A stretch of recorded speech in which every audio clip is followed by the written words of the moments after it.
Isang pangarap na parabang wala ng pag-asang matupad pa. Magandang araw sa YouTube Story at sa lahat na nakikinig sa kwento ng buhay ko. Tawagin niyo ako sa pangalang Lizel. Isang probinsyanang nangarap na makatapos ng pag-aaral para makatulong sa pamilya.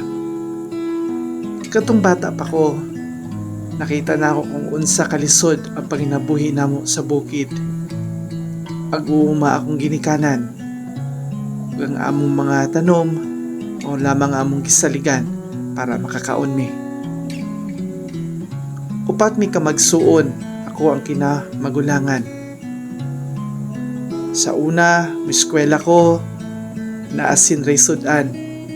Unya, yellow corn na mais ang akong kanon. Pero naningkamot gyapon ko para lang gud makaeskwela. Usahay sa recess time, wala gud ko'y makaon. Naalaman ko, sulod sa among classroom, nag-inusara, tungod kay wala lagi mi kwarta. Tama-tama ra pod pang palit og bugas namo ug mga panud-anon. Pero nagpadayon gyapon ko sa akong pag-eskwela. Hantod na kahuman ko og high school. Ang pangutanan nako sa una, unsaon ako pag-eskwela og tiwa sa college. Wala man mi ikagasto. Motong ni surrender na lang ko. Tungod kay wala na ko'y pag-asa. Nanarbaho ko, nisulod ko sa pagkakatabang sa balay. Tapos sa konsweldo, tama-tama ra pod ay makatabang sa akong pamilya. Ug sa pag-eskwela, sa tulon ako kamanghod. Nag-graduate ko sa high school sa edad ng 16 years old. Siya story, sa pag-edad na ako og 33. Ikalimtan na gyud na ako ang una-una ng eskwela o balik. Pero ingon gud sila, ayaw kawadi og pag-asa. Tungod kay, sa dihang nag 15 years ko sa akong amo, nga akong kitrabahuan, gi-offeran ko nila nga pa-eskwelahon. Apan nagduha-duha ko, tungod kay, wala na lagi sa akong una-una. Umurag, lisod na. Dili na nako kaya. Pero nga akong mga amo ginapush jud ko nila para ipadayon akong pag-eskwela sa college. Just story, niskwela ko usab. Pero sa unang adlaw sa eskwela, kabado kayo ko.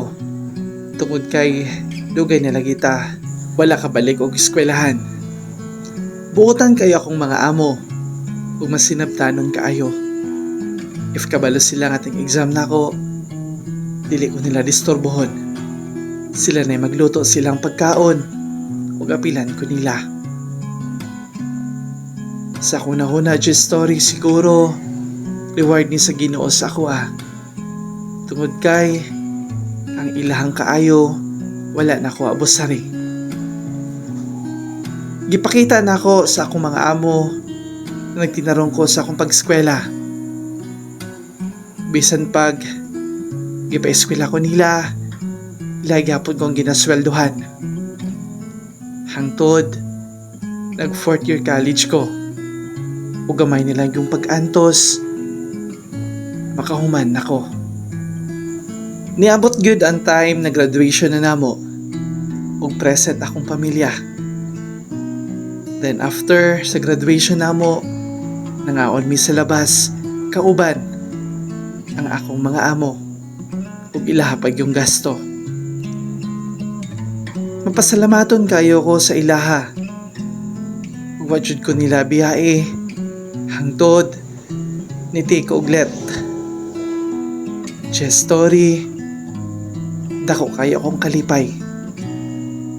Tungod kay ang batang sa unang nangarap na makaeskwela. Karon, professional na. Nakapasa ko sa let, just story og take 1 lang. Karon nagtudlo na ko sa usa ka public school. Nagili ay plano ang Ginoo para sa tua. Ang atua lang maghulat lang ta. Kung maabot ra gyud ang time. May mga tao nga gamiton ng Ginoo naway motabang sa atua. Punta sa ako ang kaagi na mo'y nakatunan. Mahimon yung inspirasyon. Ug dinhi na lamang daghang salamat, Lizelle.